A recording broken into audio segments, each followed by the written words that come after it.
जान तू लइका मोर खोजाता हो, कैसन चाही हमसे बात पूछाता हो।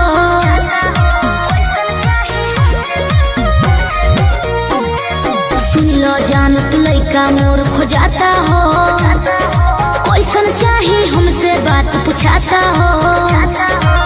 का जाने कैसन मिली मोर बर घर, तू ही बतावो ना करी हम का।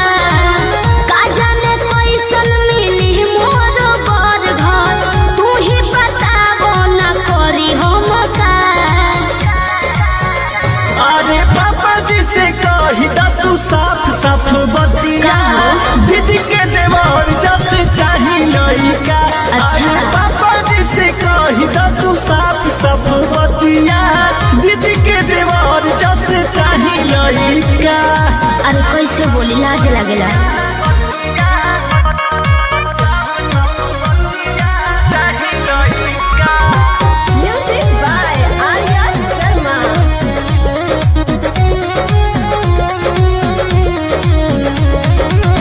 पापा से डराई सोचिला लगाई, मम्मी से कही के वो पैया हो। बात कट जाई सबे हट जाई, मंग बजती लख रुपया हो।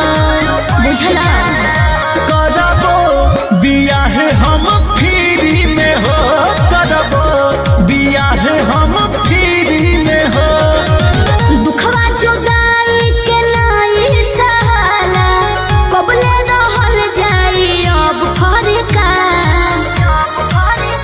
अरे पापा जी से कही तू साफ साफ बतिया दीदी के देवर जस चाही लइका। अरे पापा जी से कही तू साफ साफ बतिया दीदी के देवर जस चाही लइका।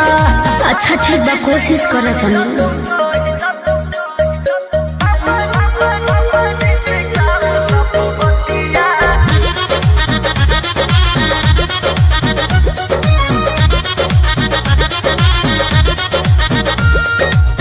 बात उसकाव दीदी के पटाव, एक बार देहवर दुलरुआ हो।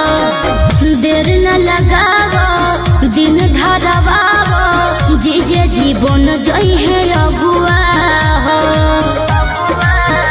बतिया तू कही दाए रानिया, बतिया तू कही दाए रानिया। अंकुश राजा हो बिगड़े न माजा, मोटी तोहार भाई बोस तनिका। अरे पापा जी से कही तू साफ साफ बतिया दीदी के देवर जस चाही लइका। अरे पापा जी से कही तू साफ साफ बतिया दीदी के देवर जस चाही लइका। अच्छा कह देतनी।